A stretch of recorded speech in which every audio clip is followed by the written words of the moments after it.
জলে ডুবি গেছে, ডুবিয়ে নৌকা হিসব এখানে মিশিং গেছে নষ্ট, মিশিং নষ্ট হওয়ার পরে এবার নৌকার এখন চাঁদে নৌকা ডলার পানিও না আনার নিতে এবার নৌকা এমনিও জল মারে জল মারবার পর দি এবারে এক কাইসা জল হুঁড়াই ঝন্ডু হয়ে গেছে, জল ডুবি যাবে। এবার মানুষ চোখ আমার আছে মানুষ মনে দুইটাই নৌকা ছিল, দুইটা নৌকা, একটা নৌকা মানুষ 20 জন উঠছিল, ওই নৌকাটা থেকে নামাইনি এই নৌকার সম্পূর্ণ মানুষ 70-80 জন মানুষ এই নৌকা দেশটা উঠে দিচ্ছে, ওই নৌকায় খালি চলে এসেছে।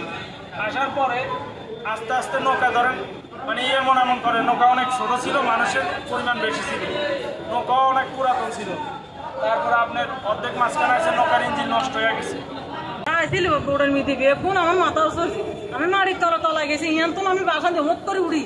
এবার আমি আমার ছেলে ডুয়াই আমার বাচ্চা কাছে কার আমি চোখে দেখি না, আমার শাড়ি ছায়া বেলাস আমার ফুলার জামা কাপড় কুর্তা আমার বিদেশি মোবাইল আছে, মোবাইলে আছে, আমার জামা কুর্তা কাপড় বেলা ছায়া সব ডুবি গেছে, ব্যাগ সাথে বাসি গিয়ে চলে গেছে। আমি সবাই আমি জলতল তো উড়ি আমার ছেলেকে দেখি না, মেয়েকে দেখি না। এবার আমি নষ্ট হওয়ার পরে আমরা বলছিলাম যে আমাদের চরের পাশে নামাই দেন, নৌকার চারজন আমাদেরকে নামায় নেই, নৌকা আরেকটা আনিয়ে এনে পার্শ্ববর্তী আনার পরে আমাকে টানিয়ে এনে টানার পরে নৌকা পুরাতনের কারণে দুই সাইডে ফাঁকা ছিল, খাড়া ছিল, ওই দুই সাইডে ফাঁকার কারণে আপনার পানি ঢুকতে এক পর্যায়ে পানি ঢুকি নৌকা উঠতেছে আর সবাই ডুবে গেছে। কিছু মানুষ উঠছে আর অনেক মানুষ হয়তো নিখোঁজ আছে। এবার বাইরে ঠাকুর আছে আমলে কেন তুই কেন এবার কই আরে চলা হইতাম না তুলে হইতাম না, এবার ট্রলার গান কিনে থাকো না, এবার যাত্রী উড়ি, এবার ট্রলার গান ধরছি একাতে আমার ছেলে সাঁতার কাটি ট্রলার গান ধরছে তৈরি, এবার ছেলেও কান্দা আমিও কান্দি।